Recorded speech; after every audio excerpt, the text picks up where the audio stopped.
Hey guys, ഇന്ന് ചേച്ചിയുടെ wedding വ്ളോഗിൻ്റെ രണ്ടാമത്തെ പാർട്ടാണ്. ഞങ്ങളിന്ന് ഓർണമെൻറ്റ്സ് എടുക്കാനാണ് പോകുന്നത്. അതിനുള്ള ഒരുക്കമാണ് ഈ കാണുന്നത്. ഇന്ന് ബെട്രോതലിൻ്റെ ഹൽദിയുടെയും ഓർണമെൻറ്റ്സ് എടുക്കാനാണ് ഞങ്ങൾ പോകുന്നത്. അതിനായിട്ട് ഞങ്ങൾ അയ്യന്തോളിലുള്ള നിഹാര ജ്വല്ലറി റെൻ്റൽ ഷോപ്പിലേക്കാണ് ഞങ്ങൾ എത്തിയത്. ഒരുപാട് കളക്ഷൻ അവിടെ ഉണ്ടായിരുന്നു. ചേച്ചി ആദ്യം ബെട്രോതലിനുള്ള ഓർണമെൻറ്റ്സ് ആണ് നോക്കിയത്. മെറൂൺ കളറാണ് ചേച്ചിയുടെ ലെഹങ്ക വന്നിരുന്നത്. അപ്പോൾ അതിനായിട്ട് കോൺട്രാസ്റ്റ് ചെയ്തിട്ടുള്ള കളറാണ് നോക്കിയത്. അങ്ങനെ ഗ്രീൻ കളർ എടുത്ത് ഇതാണ് ഫൈനലൈസ് ചെയ്ത് എടുത്തത്. അതിനുശേഷം വള നോക്കി, അതുപോലെ റിങ് നോക്കി. റിങ്ങും ചേച്ചി ഗ്രീൻ കളർ തന്നെയാണ് ചൂസ് ചെയ്തത്. ഇതാണ് ഫൈനലൈസ് ചെയ്തത്. അത് കഴിഞ്ഞ് ഹൽദിക്കുള്ള കമ്മലാണ് നോക്കിയത്. ഇതാണ് നമ്മൾ ഹൽദിക്ക് വേണ്ടി എടുത്തത്. അതിനുശേഷം ചേട്ടനെ വെഡ്ഡിങ്ങിനും ഹൽദിക്കും ബെട്രോതലിനുള്ള ഷൂസും ചെരുപ്പൊക്കെ നോക്കാനായിട്ട് പോയി. കുറച്ച് കഴിഞ്ഞപ്പോൾ ഹരിച്ചേട്ടനും ഞങ്ങളുടെ കൂടെ ഷോപ്പിങ്ങിനെത്തി.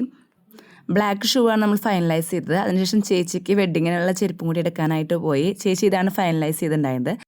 അതിനുശേഷം ഞങ്ങൾ അങ്ങനെ വണ്ടി എടുത്ത് ഫുഡ് കഴിക്കാനായിട്ട് പോയി. എല്ലാവരും നല്ല ഉഷാറ് മന്തി പറഞ്ഞ്. മന്തി വരും വരെ ഞങ്ങൾക്ക് ബോറടിച്ചില്ല. കാരണം ചേട്ടനും ചേച്ചിയും തമ്മിൽ അപ്പത്തേനും ഉടക്കി.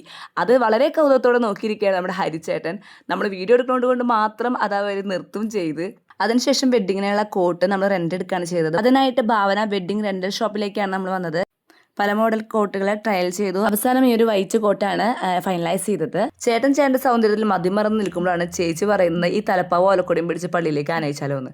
അത്രയും ബോധമുള്ള എൻ്റെ ചേച്ചിക്ക്. മധുരവെപ്പിനായിട്ട് ചേട്ടൻ ഈ ഒരു കുർത്തിയാണ് സെലക്ട് ചെയ്തത്. കല്യാണത്തിനായി ചേട്ടൻ്റെ അനിയൻ ഈ ഒരു കോട്ട് സെലക്ട് ചെയ്തിരുന്നു.